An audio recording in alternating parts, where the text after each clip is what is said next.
Hello बच्चों, आइए हम बात करते हैं AIITS टेस्ट नंबर 9 की, है ना। इसमें थर्मोडायनेमिक्स और थर्मोकेमिस्ट्री का पूरा पोर्शन था। तो पहला क्वेश्चन है यहाँ पे कि इसमें से कौन सा स्टेटमेंट गलत है। बोला है कि वर्क स्टेट फंक्शन होगा, है ना। अगर वर्क की बात कर ले यहाँ पे तो वर्क बोला है स्टेट फंक्शन होता है, जबकि सबको पता है वर्क पाथ फंक्शन होता है। तो ये स्टेटमेंट क्या हो गया, गलत हो गया, है ना। आइए तो इसका पहला आंसर हो जाएगा। आइए नेक्स्ट क्वेश्चन की बात करते हैं। यहाँ बोला है कि कौन सा इसमें से इंटेंसिव प्रॉपर्टी है। इंटेंसिव प्रॉपर्टी वो प्रॉपर्टी होती है जो बदले ना, जो सिस्टम की साइज और अमाउंट ऑफ मैटर पे डिपेंड ना करे।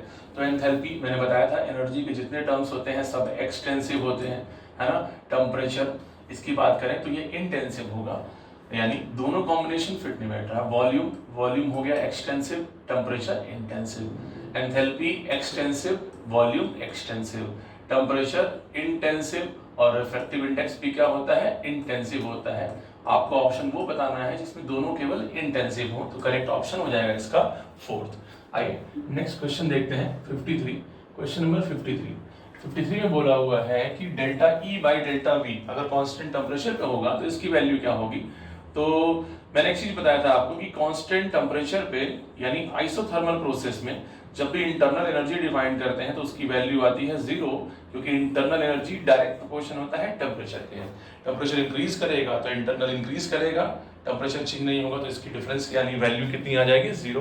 तो इसका करेक्ट ऑप्शन है सेकेंड। आइए नेक्स्ट क्वेश्चन देखते हैं 54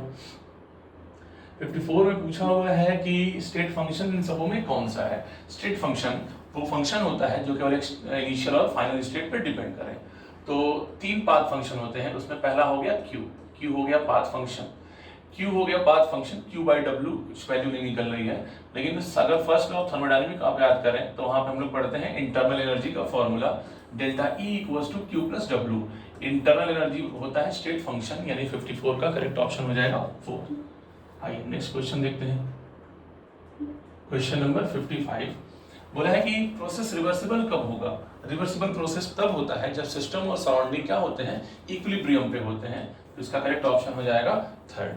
नेक्स्ट क्वेश्चन देखते हैं, क्वेश्चन नंबर 56। क्वेश्चन नंबर 56 की बात करें तो यहाँ है कि इंटरनल एनर्जी कौन सी एनर्जी को इंक्लूड नहीं करता है। मैंने नोट्स में लिखवाया था इंटरनल एनर्जी में माइक्रोस्कोपिक लेवल की एनर्जी काउंट नहीं होती है, और वो एनर्जी है फोर्थ ग्रेविटेशनल एनर्जी। ये हैवियर ऑब्जेक्ट पे एप्लीकेबल होता है, जबकि न्यूक्लियर, रोटेशनल, वाइब्रेशनल ये आप कह सकते हैं छोटे मॉलिक्यूल या एटम में भी एग्जिस्ट कर जाता है। तो 56 का करेक्ट ऑप्शन हो जाएगा 4। आइए बात करते हैं क्वेश्चन नंबर 57 की। तो यहाँ बोला है स्टैंडर्ड एंथैल्पी ऑफ फॉर्मेशन दे दिया है NO2 का और N2O4। NO2 और N2O4 का स्टैंडर्ड एंथैल्पी ऑफ फॉर्मेशन दे दिया है, और बोला है यहाँ पे हीट ऑफ डायमेराइजेशन बताना है NO2 का। NO2 का डायमेराइजेशन कराना है, यानी 2 मोल NO2 को डायमेराइज करके क्या बनाना है, N2O4। आइए चलिए इसका देखते हैं। एंथैल्पी मैंने बोला था जिसकी वैल्यू देगी उसका फॉर्मूला लगाएंगे। फॉर्मेशन की वैल्यू दी है तो क्या लगाएंगे, प्रोडक्ट माइनस रिएक्टेंट। दो ही केस में रिएक्टेंट माइनस प्रोडक्ट होता है, कंबशन और बॉन्ड डिसोसिएशन। तो प्रोडक्ट में एंथैल्पी है N2O4 की, और N2O4 की एंथैल्पी की बात करें तो ये एंथैल्पी दी है यहाँ पे 2, है ना। रिएक्टेंट की बात करें तो रिएक्टेंट की एंथैल्पी यानी NO2 की एंथैल्पी है 8। हाँ ध्यान देना है स्टैइकियोमेट्री पे, स्टैइकियोमेट्री 2 है तो ये हो जाएगा 2 माइनस 16 आएगा, ये माइनस 14। तो करेक्ट आंसर हो जाएगा इसका 57 का 4। आइए नेक्स्ट क्वेश्चन देखते हैं, क्वेश्चन नंबर 58। क्वेश्चन नंबर 58 की बात करें तो यहाँ पे बोला है एंथैल्पी ऑफ फॉर्मेशन बताइए कार्बन मोनोऑक्साइड का। कार्बन मोनोऑक्साइड का फॉर्मेशन करना है, यानी CO 1 मोल होगा, वो भी प्रोडक्ट के साइड में, और रिएक्टेंट क्या होगा, इसी का कॉन्स्टिट्यूएंट एलिमेंट, वो भी मोस्ट स्टेबल स्टेट में, है ना। कार्बन का खैर यहाँ पे जिक्र नहीं है तो ये अंडरस्टूड हो रहा है, ग्रेफाइट है यहाँ पे। अच्छा तो इसका एंथैल्पी चेंज निकालना है इस रिएक्शन का। मैंने क्या बोला था, जिस एंथैल्पी की वैल्यू दी हो उसका फॉर्मूला लगाएंगे। तो आइए चेक करते हैं, ये दो इक्वेशन यानी रिएक्शन दिए हैं, कौन सी एंथैल्पी है। CO का ऑक्सीडेशन हो रहा है, कार्बन का भी ऑक्सीडेशन हो रहा है, तो ये कौन सी एंथैल्पी हो गई, ये भी कंबशन हो गई, ये भी कंबशन हो गई। हाँ आप कह सकते हैं पहला वाला फॉर्मेशन को भी हाँ कर रहा होगा, लेकिन दूसरा वाला नहीं कर रहा है। तो कई सारे फॉर्मेशन रिएक्शन कंबशन को भी डिफाइन करते हैं। तो फॉर्मूला क्या लगाएंगे, कंबशन की वैल्यू दी है तो रिएक्टेंट माइनस प्रोडक्ट। पहला रिएक्टेंट है कार्बन, कार्बन की एंथैल्पी दे दी है यहाँ पे -94 हो गया। रिपीटेड एलिमेंट को काउंट नहीं करना है। आइए प्रोडक्ट यानी कार्बन मोनोऑक्साइड की एंथैल्पी है -135.2। ध्यान ये देना है 2 मोल कार्बन मोनोऑक्साइड की एंथैल्पी है और यहाँ कितना मोल है 1, तो 2 मोल को 1 मोल में कन्वर्ट करेंगे तो डिवाइड करेंगे हम लोग 2 से, है ना। तो वैल्यू कितनी आएगी 94, ये माइनस माइनस हो गया प्लस, इसको सॉल्व करेंगे तो ये आएगा 2 6 67 पॉइंट समथिंग जाएगा और इसको सब्ट्रैक्ट करेंगे तो ये वैल्यू आएगी ऑप्शन के अकॉर्डिंग अगर मैच कराएं तो माइनस में ये वैल्यू जाएगी -26.4, है ना, -26.4 के आसपास ये वैल्यू आएगी। आइए क्वेश्चन नंबर 59 देखते हैं। क्वेश्चन नंबर 59 में क्या है, रिएक्शन दे दिया है, बोला एंथैल्पी और इंटरनल में क्या कोरिलेशन होगा। तो एंथैल्पी और इंटरनल में कोरिलेशन करने का बेस्ट फॉर्मूला क्या होता है, delta H equals to delta U plus delta NgRT, है ना। बस आपको कंपेयर करना है। आइए तो कंपेयर करने के लिए डेल्टा Ng निकाल लेते हैं। डेल्टा Ng निकालेंगे, ये भी गैस में हो गया, ये भी गैस में हो गया, ये भी गैस में हो गया। प्रोडक्ट का गैस का मोल माइनस रिएक्टेंट का गैस का मोल, यही होता है डेल्टा Ng का फॉर्मूला। डेल्टा Ng की वैल्यू नेगेटिव आएगी तो एंथैल्पी की वैल्यू छोटी होगी और इंटरनल एनर्जी की वैल्यू क्या हो जाएगी, बड़ी होगी। तो ऑप्शन हो जाएगा इसमें थर्ड, है ना, 59 का थर्ड। आइए नेक्स्ट क्वेश्चन देखते हैं, क्वेश्चन नंबर 60। बोला हुआ है यहाँ पे कि हीट ऑफ रिएक्शन इसकी सेम होगी, है ना, कांस्टेंट प्रेशर और कांस्टेंट वॉल्यूम पे। तो कांस्टेंट प्रेशर पे जो हीट डिफाइंड होती है वो होती है डेल्टा H और कांस्टेंट वॉल्यूम पे जो डिफाइंड होती है वो होती है डेल्टा E। तो डेल्टा H और डेल्टा E कब इक्वल होगा, जब डेल्टा Mg की वैल्यू कितनी आएगी, 0 आएगी। आइए देखते हैं इस रिएक्शन के लिए डेल्टा Mg कितना आ रहा है। प्रोडक्ट का गैस का मोल 112 हो गया, रिएक्टेंट के गैस के मोल 2 है, यानी डेल्टा Mg की वैल्यू 0 आ रही है तो डेल्टा H और डेल्टा E सही इक्वल होगा। स्टेटमेंट 1 करेक्ट हो गया। आइए स्टेटमेंट 2 पढ़ते हैं। बोला for the given reaction delta Mg equals to 0। Obvious सी बात है, प्रोडक्ट और गैसियस मोल इक्वल हैं तो डेल्टा Mg की वैल्यू 0 आएगी, यानी दोनों स्टेटमेंट यहाँ पे करेक्ट है ना। Both statement 1 and statement 2 are correct. आइए नेक्स्ट क्वेश्चन देखते हैं, क्वेश्चन नंबर 61 की बात कर लेंगे। तो एंथैल्पी ऑफ कंबशन दे दिया है मीथेन का, कार्बन, हाइड्रोजन का, और एंथैल्पी ऑफ फॉर्मेशन बताना है मीथेन का। तो फॉर्मेशन के लिए मीथेन को आप रखेंगे प्रोडक्ट में, वो भी 1 मोल। रिएक्टेंट में इसी का कॉन्स्टिट्यूएंट पार्ट कार्बन का कौन सा फॉर्म लेंगे, ग्रेफाइट। दूसरा रिएक्टेंट हो जाएगा हाइड्रोजन, है ना, बैलेंस करेंगे तो ये आ जाएगा 2 मोल, है ना। आइए एंथैल्पी ऑफ कंबशन दी है, जिसकी एंथैल्पी की वैल्यू दी हो उसका फॉर्मूला लगाते हैं। कंबशन का फॉर्मूला क्या होता है, रिएक्टेंट माइनस प्रोडक्ट। तो कार्बन ग्रेफाइट पहला रिएक्टेंट है, कार्बन ग्रेफाइट की एंथैल्पी है -40, है ना। हाइड्रोजन 2 मोल है तो 2 into enthalpy of hydrogen, enthalpy of combustion of hydrogen, और हाइड्रोजन की वैल्यू दे दी है -10 हो गया ये। आइए अब देखते हैं प्रोडक्ट में CH4 है, CH4 की एंथैल्पी दे दी है यहाँ पे 20। सॉल्व कर दिया जब -40, ये माइनस प्लस माइनस हो गया, ये हो गया 20, ये हो गया माइनस, इसकी वैल्यू आ जाएगी -80। तो करेक्ट आंसर हो जाएगा -80 किलो कैलोरी। क्वेश्चन नंबर 62 देखते हैं। क्वेश्चन नंबर 62 की बात कर लें तो 62 में बोला है कि एंथैल्पी एक रिएक्शन की दे दी है, एक रिएक्शन की एंथैल्पी दे दी है, यानी आप मान सकते हैं H1 की वैल्यू दे दी है यहाँ पे -3.57, और इस कंडीशन पे टेम्परेचर दे रखा है 273 केल्विन। फिर बोला है कि H2 यानी एंथैल्पी चेंज फिर से क्या होगी अगर टेम्परेचर का वेरिएशन करा दे रहा है 373 केल्विन पे, है ना। और इसके साथ साथ कंडीशन दे दिया है डेल्टा Cp की वैल्यू दे दी है 0। तो एक फॉर्मूला होता है Cp का delta H upon delta T। अगर यहाँ पे डेल्टा H की वैल्यू निकालने हैं तो फॉर्मूला क्या बनेगा, अगर इसको कर दें डेल्टा Cp, इस इक्वेशन को बोलते हैं किरचॉफ इक्वेशन। तो delta Cp into delta T हो जाएगा ये। डेल्टा Cp की वैल्यू 0 दी है तो ये पूरी वैल्यू हो जाएगी 0, और डेल्टा H की जगह लिख सकते हैं फाइनल माइनस इनिशियल। सॉल्व करें इसको तो H2 इक्वल्स टू हो जाएगा H1, और H1 की वैल्यू दे दी रखी है यहाँ पे -3.57। तो उस हिसाब से इसका करेक्ट आंसर हो जाएगा पहला। आइए नेक्स्ट क्वेश्चन डिस्कस करते हैं। क्वेश्चन नंबर 63, एक रिएक्शन दे दिया है, बोला है कि इस रिएक्शन के लिए डेल्टा एच और डेल्टा यू की वैल्यू बराबर होगी। अभी क्वेश्चन आया था इस टाइप का, डेल्टा एच और डेल्टा यू तब बराबर होता है जब डेल्टा एन जी की वैल्यू आती है 0, है ना। इसमें अगर बात करें यहाँ पे, तो इस रिएक्शन में ये भी गैस, यहाँ पे 2 मोल गैस है, यहाँ पे 2 मोल है। इस रिएक्शन के लिए डेल्टा एन जी की वैल्यू आ जाएगी 0, यानी इस रिएक्शन के लिए भी इक्वल है डेल्टा एच और डेल्टा यू की। बाकी इस रिएक्शन के लिए डेल्टा एन जी की वैल्यू 10 नहीं आ रही है, इस रिएक्शन के लिए नहीं आ रही है, इसके लिए नहीं होगा।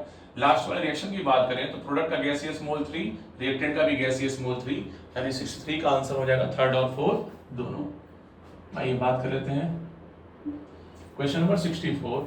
लिखा है कि एंडोथर्मिक रिएक्शन वो रिएक्शन होता है जिसमें हीट एब्जॉर्ब होती है, क्योंकि इसके लिए डेल्टा एच की वैल्यू क्या होती है, पॉजिटिव होती है, तो इसका आंसर हो जाएगा 2nd। आइए नेक्स्ट क्वेश्चन की बात करते हैं, question number 65। Enthalpy of formation of ammonia दे रखा है और एंथैल्पी चेंज बताना है।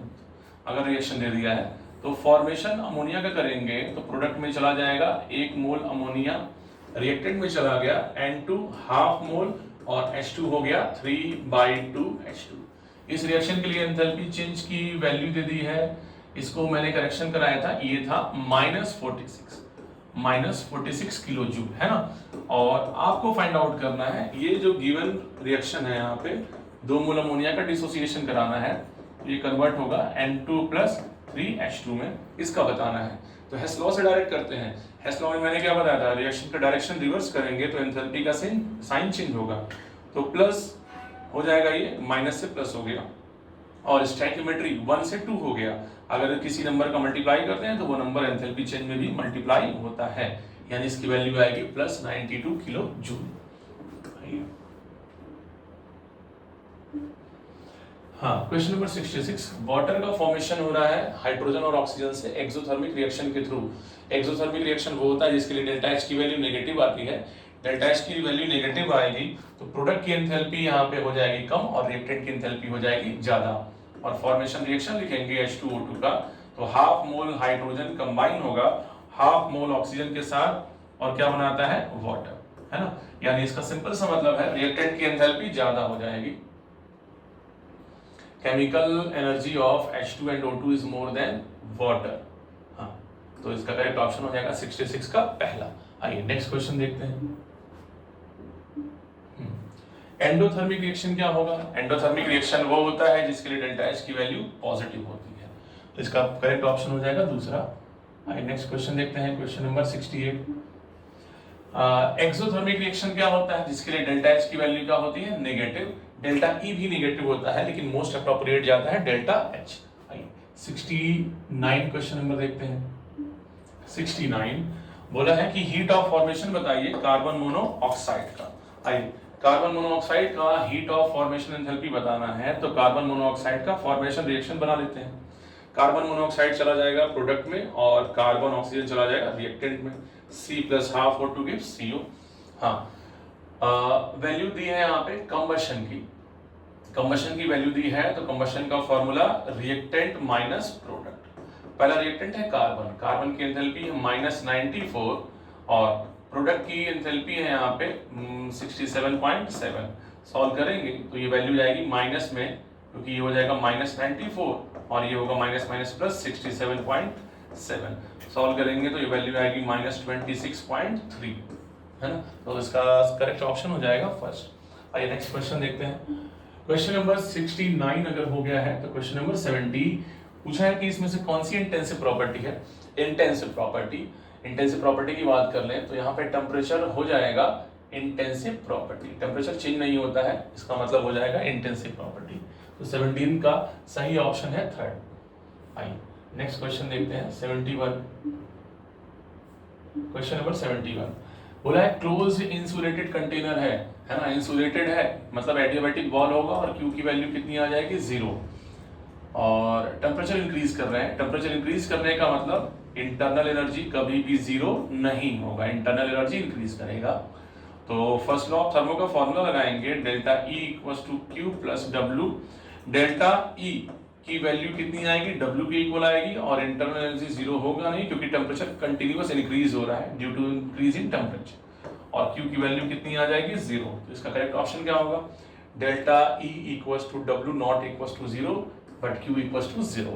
आइए नेक्स्ट क्वेश्चन देखते हैं, क्वेश्चन नंबर 72। वर्क डन बोला है, यहाँ पे गैस को एक्सपेंड कर रहे हैं, तो वर्क डन प्रेशर कांस्टेंट दिया है, तो मैंने बताया था कि कांस्टेंट प्रेशर होगा तो इरिवर्सिबल का फॉर्मूला लगता है P external into delta V।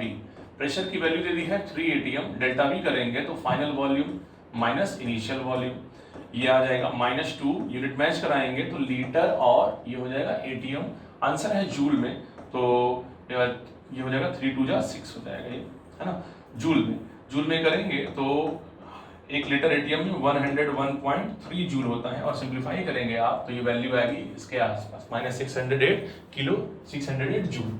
आइए नेक्स्ट क्वेश्चन की बात करें, क्वेश्चन नंबर 73 बोला इसमें कि फर्स्ट लॉ ऑफ थर्मो के अकॉर्डिंग कौन सा स्टेटमेंट इनकरेक्ट है ना, तो फॉर्मूला क्या होता है, delta E equals to Q plus W, इसको डब्ल्यू का साइड चेंज करेंगे ये सही हो जाएगा, डब्ल्यू का साइड चेंज करेंगे ये सही हो जाएगा, ये तो सही है ही, ये हो गया गलत, यानी इसका सही आंसर हो जाएगा 4, 73 का 4। आइए नेक्स्ट क्वेश्चन देखते हैं, नेक्स्ट क्वेश्चन की बात करें हम लोग तो एक और क्वेश्चन दे दिया है कि कंबशन कराएंगे आइसोब्यूटेन का, तो कौन सा ऑप्शन यहाँ पे सही होगा, आइसोब्यूटेन फॉर्मूला होगा C4H10, फिजिकल स्टेट होगा गैस, बर्न कराएंगे कौन सी गैस में जाएगा, ऑक्सीजन, और प्रोडक्ट क्या मिलेगा CO2 गैस और वाटर लिक्विड फॉर्म पे, बैलेंस करेंगे यहाँ पे तो ये 4 नहीं होगा, यहाँ पे हो जाएगा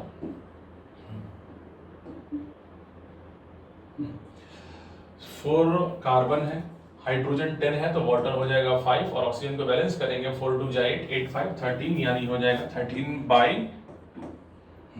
डेल्टा एनजी निकाल लेते हैं, डेल्टा एनजी निकालेंगे तो प्रोडक्ट का गैस का मोल, वाटर आपको पता है कंबशन में लिक्विड फेस में आता है, प्रोडक्ट का गैस का मोल 4 है, रिएक्टेंट का गैस का मोल 6.5 और 1 7.5, यानी डेल्टा एनजी की वैल्यू आ जाएगी 0 से कम यानी नेगेटिव आने का मतलब इंटरनल बड़ा होगा और एंथैल्पी छोटी हो जाएगी, है ना, तो इसका करेक्ट ऑप्शन है 4। नेक्स्ट क्वेश्चन देखते हैं 75। आइए इसमें बोला है कि डेल्टा एच और डेल्टा ई का डिफरेंस क्या होगा अगर मीथेन का कंबशन कराएंगे, तो फिर डेल्टा एनजी निकाल लीजिए, डेल्टा एनजी की वैल्यू निकालेंगे तो पहले मीथेन का कंबशन रिएक्शन लिख लीजिएगा, कंबशन में वाटर का फिजिकल स्टेट हो जाएगा गैस, यानी ये है H2O, वाटर का फिजिकल स्टेट हो जाएगा लिक्विड, हाइड्रोजन को बैलेंस करेंगे 2, ऑक्सीजन को बैलेंस करेंगे तो 2, है ना, डेल्टा एनजी निकाल लेते हैं, प्रोडक्ट का गैस का मोल 1 है, रिएक्टेंट के गैस के मोल 3 है, डेल्टा एनजी की वैल्यू आएगी -2, फॉर्मूला क्या होता है, delta H equals to delta U plus delta NgRT, है ना, डिफरेंस बोला है तो डेल्टा यू का साइड चेंज करेंगे तो delta H minus delta U, delta N G की वैल्यू -2 है, आर की वैल्यू केल्विन में रखेंगे तो 2, और टेम्परेचर 25 डिग्री सेल्सियस को केल्विन में करेंगे तो 298, है ना, तो करेक्ट ऑप्शन हो जाएगा इसका क्वेश्चन ऑप्शन सेकेंड, नोट कर लीजिए इसको। आइए नेक्स्ट क्वेश्चन देखते हैं 76। यहाँ पे डेल्टा एनजी निकाल के चेक कर लीजिए, रिएक्टेंट प्रोडक्ट का गैस का मोल 1, रिएक्टेंट का गैस का मोल 1, यानी डेल्टा एनजी 0, तो डेल्टा एच और डेल्टा ए क्या हो जाएगा यहाँ पे इक्वल हो जाएगा। 77 की बात कर लेते हैं, क्वेश्चन नंबर 77, तो QP की वैल्यू दी है, QP की वैल्यू दी है, QP कांस्टेंट प्रेशर पे हीट सप्लाई डेल्टा एच के इक्वल होता है, इसकी वैल्यू दे दी है -28, QV की वैल्यू निकालनी है यानी कांस्टेंट वॉल्यूम पे हीट सप्लाई यानी डेल्टा E की वैल्यू निकालनी है। आइए सॉल्व कर लेते हैं, तो फॉर्मूला क्या होगा, delta H equals to delta E plus delta NgRT।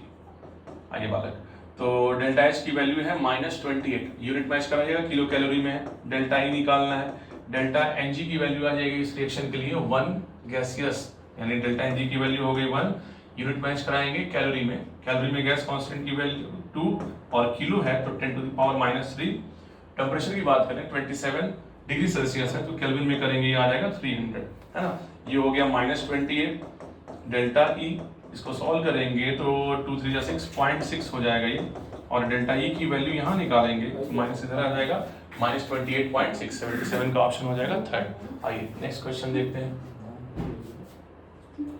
78, 2 mole ideal gas है, एक्सपेंड कर रहा है स्पॉन्टेनियसली वैक्यूम, अरे वैक्यूम में वर्क डन कितना होता है 0, क्योंकि एक्सटर्नल प्रेशर होता है 0, आइए नेक्स्ट क्वेश्चन आते हैं 79 में एडियाबैटिक प्रोसेस दे दिया है तो Q की वैल्यू हो जाएगी 0। हीट ट्रांसफर ट्रेक हो नहीं रहा है, करेक्ट ऑप्शन बताना है फ्री एक्सपेंशन में। फ्री एक्सपेंशन में प्रेशर 0 होता है तो वर्क डन भी कितना हो गया 0। इंटरनल एनर्जी की वैल्यू निकालेंगे फर्स्ट लॉ से तो इसकी भी वैल्यू कितनी आ जाएगी 0। इंटरनल एनर्जी 0 है तो डेल्टा टी भी कितना हो जाएगा 0, यानी सारी वैल्यू 0 हो जाएगी। करेक्ट आंसर हो जाएगा इसका थर्ड। आइए क्वेश्चन नंबर 80 देखते हैं। क्वेश्चन नंबर 80 बॉन्ड एंथैल्पी दे दी है, स्ट्रॉन्गेस्ट बॉन्ड बताना है। स्ट्रॉन्गेस्ट बॉन्ड जिसकी बॉन्ड एंथैल्पी यानी बॉन्ड डिसोसिएशन एंथैल्पी जितनी ज्यादा वो बॉन्ड उतना स्ट्रॉन्गर। तो सबसे ज्यादा बॉन्ड एंथैल्पी दी है यहाँ पे, अगर आप ध्यान दें तो 155 और 243 है ना, तो क्लोरीन की बॉन्ड एंथैल्पी सबसे ज्यादा है तो ये हो जाएगा स्ट्रॉन्गेस्ट बॉन्ड। आइए नेक्स्ट क्वेश्चन देखते हैं 81 हीट ऑफ फॉर्मेशन HCl का दे दिया है और इस रिएक्शन के लिए हीट ऑफ फॉर्मेशन बताना है। तो हीट ऑफ फॉर्मेशन बनाएंगे तो प्रोडक्ट में HCl का मोल 1, रिएक्टेंट को बैलेंस करेंगे तो half mole H2 half mole Cl2 है ना। मैंने बताया था कि अगर एंथैल्पी ऑफ रिएक्शन दी है और फॉर्मेशन निकालना है तो एंथैल्पी ऑफ फॉर्मेशन का फॉर्मूला क्या होता है, enthalpy of reaction upon stoichiometry of product. Product की स्टोइकियोमेट्री 2 है तो -44 अपॉन 2 कितना आएगा -22। करेक्ट ऑप्शन हो जाएगा इसका सेकंड। आइए 81 के बाद 82 पे आते हैं। 82 पे एंथैल्पी चेंज किस फैक्टर पे डिपेंड नहीं करता है, नेचर ऑफ इंटरमीडिएट स्टेप है ना, स्टेप पे। हेस लॉ में हम लोग पढ़ते क्या है कि एक रिएक्शन 1 स्टेप में हो या मोर देन 1 स्टेप में हो, टोटल एंथैल्पी चेंज में कोई चेंजिंग नहीं आती है। तो करेक्ट आंसर हो जाएगा इसका पहला फ्रॉम हेस लॉ। आइए नेक्स्ट बात करते हैं 83। क्वेश्चन नंबर 83 की बात कर लें तो 83 में स्टेटमेंट बेस है internal energy is a path function. ये सरासर गलत है। इंटरनल एनर्जी क्या होता है, स्टेट फंक्शन होता है। फिर लिखा है function that depends upon path follow by called our path function. ये स्टेटमेंट सही है ना। तो स्टेटमेंट 1 गलत, स्टेटमेंट 2 सही। नोट कर लीजिएगा, function that depends upon path follow are called path function. तो स्टेटमेंट 1 फॉल्स, स्टेटमेंट 2 सही। 83 का हो जाएगा थर्ड। आइए 84 देखते हैं। 84 बोला है कि किसमें वर्क डन मैक्सिमम होगा। मैंने बोला था वर्क डन डायरेक्टली प्रोपोर्शनल होता है एरिया कवर्ड, यानी पीवी ग्राफ में एरिया जिसमें सबसे ज्यादा कवर्ड होगा उसका वर्क डन मैक्सिमम। सबको दिख रहा है एरिया कवर्ड किसमें ज्यादा है, फर्स्ट में 84 का हो जाएगा पहला। आइए नेक्स्ट क्वेश्चन की बात कर लेते हैं। नेक्स्ट की लिखा है एक गैस है जो कूल हो रहा है और 50 जूल ऑफ हीट का लॉस कर रहा है। अगर 50 जूल ऑफ हीट का लॉस करेगा ये तो Q की वैल्यू कितनी आएगी, हीट लॉस है -50 जूल और गैस वर्क डन सिस्टम पे हो रहा है, on the system work done chemistry में लेते हैं प्लस, W की वैल्यू होगी 20, डेल्टा U की वैल्यू निकालनी है। डेल्टा U मतलब internal energy. First law of thermal formula लगाइए, Q + W। Q की वैल्यू -50 और ये हो गया 20, आंसर आ जाएगा -30 है ना। करेक्ट ऑप्शन हो जाएगा 85 का दूसरा। आइए नेक्स्ट क्वेश्चन देखते हैं 86। 86 की बात कर लें तो 86 में बोला आइसोथर्मल कंडीशन है, एक गैस है एक्सपेंड हो रहा है 3 लीटर से 0.47 लीटर, कांस्टेंट एक्सटर्नल प्रेशर दे दिया, वर्क डन बताना है। प्रेशर कांस्टेंट है, कांस्टेंट प्रेशर का मतलब क्या हो गया, ये कांस्टेंट प्रेशर का मतलब हो गया कि इरिवर्सिबल प्रोसेस है। तो इरिवर्सिबल प्रोसेस के वर्क डन का formula P external into delta V। External pressure की वैल्यू है यहाँ पे 3 बार डेल्टा V निकालेंगे तो पॉइंट फाइनल वॉल्यूम 0.47 - 0.3 ये आएगा 0.13 है ना। तो ये हो जाएगा 0.39 और इसको अगर अप्रॉक्सीमेट करेंगे ये वैल्यू अगर ध्यान दें तो ये 13 नहीं होगा 17 होगा और ये आ जाएगा, एक मिनट, हाँ यहाँ पे अगर बात कर लें तो ये हो जाएगा 0.17 है ये, तो 0.17 होगा तो ये वैल्यू आ जाएगी यहाँ पे 73 या 51 का मतलब -0.51 लीटर और ये हो जाएगा बार है ना। अगर इसको लीटर बार को जूल में कन्वर्ट करें 100 का मल्टीप्लाई करेंगे और आंसर आ जाएगा -51 जूल। आइए क्वेश्चन नंबर 87 देखते हैं। क्वेश्चन नंबर 87 बोला है कंबशन करा रहा है मीथेन का तो डेल्टा U की वैल्यू ग्रेटर है डेल्टा H से, सही है क्योंकि मीथेन का कंबशन कराएंगे तो डेल्टा Ng की वैल्यू क्या आ जाएगी, नेगेटिव आ जाएगी। कंबशन कराएंगे 2 मोल ऑक्सीजन होगा, 1 मोल CO2 मिलेगा और वाटर मिल जाएगा यहाँ पे 2 मोल है ना। डेल्टा एम जी निकाल लेंगे तो डेल्टा एम जी की वैल्यू कितनी आ रही है, प्रोडक्ट का गैस का मोल 1, रिएक्टेंट के गैस का मोल 3, डेल्टा एम जी नेगेटिव यानी इंटरनल बड़ी और एंथैल्पी छोटी। सही है ये। रीजन दे दिया है डेल्टा एच को रिलेट करेंगे डेल्टा यू से इस एक्सप्रेशन से, ये गलत दे दिया है क्योंकि एक्सप्रेशन में यहाँ होता है पॉजिटिव साइन। असर्शन सही है लेकिन रीजन गलत है ना। तो 87 का हो जाएगा थर्ड। आइए नेक्स्ट क्वेश्चन देखते हैं। 88 बोला है कि कौन सा फॉर्मूला यहाँ पे करेक्ट है। तो delta U equals to Q plus W होता है, गलत हो गया, ये भी गलत है। यहाँ पे अगर माइनस होता तो सही होता, माइनस नहीं है प्लस है। डेल्टा यू का फॉर्मूला ये वाला देखिए सही है, क्यू प्लस डब्ल्यू होता है और डब्ल्यू का फॉर्मूला होता है minus P into delta P, तो ये सही है। और क्यू की वैल्यू क्या होगी, माइनस ऑफ डब्ल्यू, और वर्क डन का फॉर्मूला होता है 2.303 RT V2 by V1। तो पांचवा और चौथा और पांचवा सही है, यानी दो इसमें ऑप्शन सही है। 88 का हो जाएगा पहला। आइए नेक्स्ट क्वेश्चन देखते हैं। 89 बोला है कौन से सब्सटेंस ऐसे हैं जिनका स्टैंडर्ड एंथैल्पी ऑफ फॉर्मेशन 0 होता है। तो मैंने बताया था वो एलिमेंट जो अपने मोस्ट स्टेबल में होंगे उनका एंथैल्पी ऑफ फॉर्मेशन 0 होगा। हाइड्रोजन का मोस्ट स्टेबल फॉर्म H2 होता है, कैल्शियम कार्बोनेट होगा नहीं क्योंकि एलिमेंट्री फॉर्म लेते हैं। सोडियम सॉलिड में most stable, bromine liquid form most stable होता है, कार्बन ग्रेफाइट। तो दो वैल्यू आएगी यानी इसका करेक्ट ऑप्शन हो जाएगा थर्ड, है ना। 89 आइए 90 देखते हैं क्वेश्चन नंबर 90।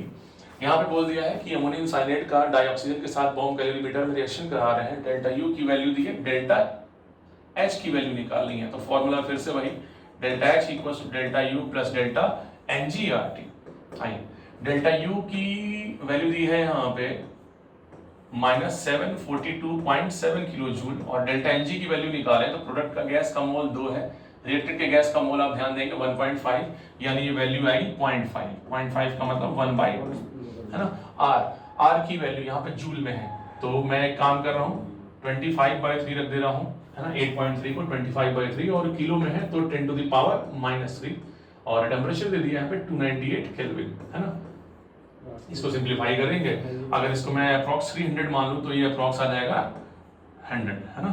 300 सपोज करके कर लूँ तो ये हो जाएगा 100 और ये वैल्यू फिर बचेगी क्या, -742.7, ये हो गया 1/2 और ये हो जाएगा 12.5। इसको सॉल्व कर लेते हैं अगर हम लोग तो ये आएगा 10 to the power -1, है ना। तो ये हो जाएगा -742.7 प्लस 1.25, तो 742 से थोड़ा सा कम आएगा यानी पहला ऑप्शन हो जाएगा ये, हाँ 90 का हो जाएगा पहला आंसर। आइए नेक्स्ट क्वेश्चन देखते हैं। Question number 91 heat of combustion दे दिया है, मैक्सिमम कैलोरीफिक वैल्यू बतानी है। कैलोरीफिक वैल्यू सीवी का फॉर्मूला क्या होता है, standard enthalpy of combustion upon molecular mass of compound.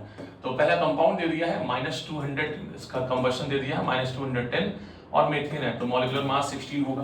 दूसरा कंपाउंड का दे दिया है वैल्यू 368.4 और इसका मॉलिक्यूलर वेट सॉल्व करेंगे एथेन का 24 और 6 हो जाएगा 30।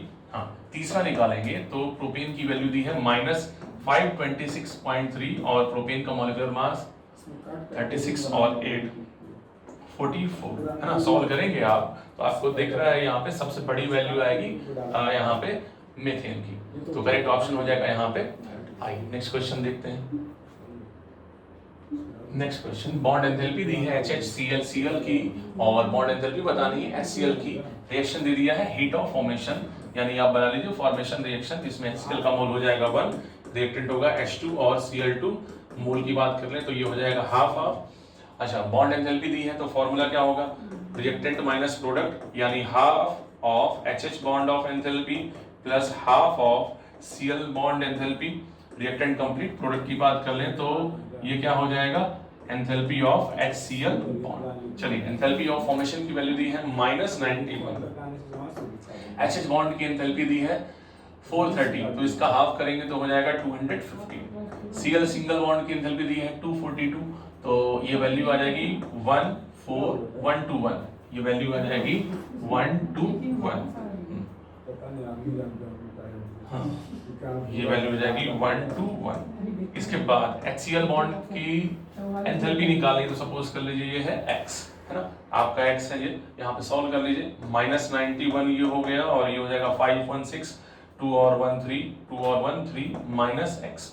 x की वैल्यू निकालेंगे तो x की वैल्यू आएगी 336 प्लस 91 यानी 400 के आसपास। एक ही वैल्यू है, ऑप्शन 4 92 का हो जाएगा 4। आइए बात करें 93। क्वेश्चन नंबर 93 की बात कर लें तो एवरेज बॉन्ड एनर्जी दिया है और यहाँ पे एंथैल्पी ऑफ फॉर्मेशन बताना है। तो इसको अगर ब्रेक कर दें OF2 को तोड़ेंगे तो ये क्या आएगा OFF, बॉन्ड ऐसा बनेगा। H2O को तोड़ेंगे तो HOH, O2 को तोड़ देंगे तो ये O डबल बॉन्ड O, और HF को तोड़ेंगे तो H single bond F। Bond enthalpy दे दी है तो फॉर्मूला लगेगा रिएक्टेंट माइनस प्रोडक्ट। पहला रिएक्टेंट में OF बॉन्ड कितने हैं 2, तो क्या लिखें 2 into enthalpy of OF bond, short में मैं लिख रहा हूं। दूसरा वाटर में OH बॉन्ड कितने हैं 2 हैं, तो क्या लिखेंगे 2 into enthalpy of OH bond. ये हो गया रिएक्टेंट। आइए प्रोडक्ट की बात कर लें। प्रोडक्ट में OO बॉन्ड एंथैल्पी केवल एक है, और HF की बात कर लें तो HF में टोटल 2 बॉन्ड हैं, एक मोल में एक है तो 2 मोल में कितना होगा 2। इस रिएक्शन का एंथैल्पी निकालना है। OF बॉन्ड की एंथैल्पी है यहाँ पे 44, तो 2 into 44। OH बॉन्ड की एंथैल्पी है 111, तो 200 111, 2 into 111। OO double bond oxygen की एंथैल्पी दी है 118, और HF बॉन्ड की एंथैल्पी है यहाँ पे 135। सिंप्लीफाई कर लीजिए, ये हो जाएगा 88, ये हो जाएगा 222, और इसको सॉल्व करेंगे, ये वो इसको सॉल्व कर लीजिए तो 8 5 13 3 1 4 और 1 5 और 1 1 हो गया 2, है ना। सिंप्लीफाई करेंगे तो ये वैल्यू नेगेटिव में आएगी, -100 से कम में आएगी तो 78 जाएगा, 93 का हो गया। आइए नेक्स्ट क्वेश्चन देखते हैं 94। हीट ऑफ फॉर्मेशन बताना है एथेनॉल का हीट ऑफ फॉर्मेशन बताना है। तो एथेनॉल प्रोडक्ट में चला जाएगा 1 मोल C2H5OH, बैलेंस करेंगे तो 2 कार्बन हाइड्रोजन को बैलेंस करेंगे तो 3 मोल ऑफ H2 और हाफ मोल ऑफ O2। इसमें मैंने करेक्शन कराया था, O2 की एंथैल्पी ऑफ कंबशन की वैल्यू मैंने रखवाई थी 0, है ना। आइए देख लेते हैं इसमें। तो कंबशन की वैल्यू दी है, फॉर्मूला लगाएंगे reactant minus product 2 into carbon की एंथैल्पी है -393.5। दूसरा है हाइड्रोजन की एंथैल्पी है यहाँ पे -241.8, और ऑक्सीजन की बात करें तो ये वैल्यू मैंने रखवाई थी 0, तो +0 into हाफ into 0, है ना। प्रोडक्ट की बात कर लें तो एथेनॉल की वैल्यू है 1234.7। सिंप्लीफाई कर लीजिए, तो सिंप्लीफाई करेंगे 2 5 जा 10, 2 3 जा 6 और 1 हो जाएगा 7, और ये हो गया 2 9 जा 18, 2 3 जा 6 और 1 7, -787 ये हो गया, माइनस ये हो गया 2 8 जा 16, 2 1 जा 2 और ये हो गया 3, 2 4 जा 8, 2 2 जा 4, और ये होगा माइनस प्लस 1 2 3 4.7। सिंप्लीफाई कर लें तो ये भी होगा माइनस प्लस, इसको अगर ऐड करते हैं हम लोग तो ये हो जाएगा 7 और 6 13, कैरी हो गया 8 3 11 और 1 12 हो गया 8 और 8 16, कैरी हो गया 1 और ये हो गया 5 प्लस 1 2 3 4.7, है ना। तो देखेंगे नियरली 4 नेगेटिव में वैल्यू जा रही है, नेगेटिव में वैल्यू जाएगी तो ये ये वैल्यू हो जाएगी यहाँ पे किलोजूल पर मोल। आइए नेक्स्ट क्वेश्चन देखते हैं 95। Question number 95, combustion of glucose यदि energy releases by the combustion of 1.6 gram of glucose. ये 1 मोल ग्लूकोज का कंबशन है, मैंने बताया था 1 मोल ग्लूकोज का मास कितना होगा 180 ग्राम, यानी 180 ग्राम ग्लूकोज कितनी हीट रिलीज कर रहा है 72। 1 ग्राम कितनी हीट रिलीज करेगा 72 अपॉन 180, और 1.6 ग्राम ग्लूकोज के लिए निकालना है तो -72 अपॉन 180 इंटू 1.6। चलिए सिंप्लीफाई कर लीजिए, इसको सिंप्लीफाई करेंगे तो 18 1 जा 18 और इसको सॉल्व करेंगे 18 4 जा 36 हो जाएगा, 16 4 जा 64 और ये हो जाएगा 0.64। 95। आइए 96 देखते हैं, क्वेश्चन नंबर 96 की बात करें तो 2 ग्राम एथेन का कंबशन करवा रहा है जिससे 25 कैलोरी एनर्जी रिलीज हो रही है। Heat of combustion of methane 2 gram heat release हो रही है 25 किलो कैलोरी, है ना। 1 ग्राम से कितनी हीट रिलीज होगी 25 अपॉन 2 किलो कैलोरी।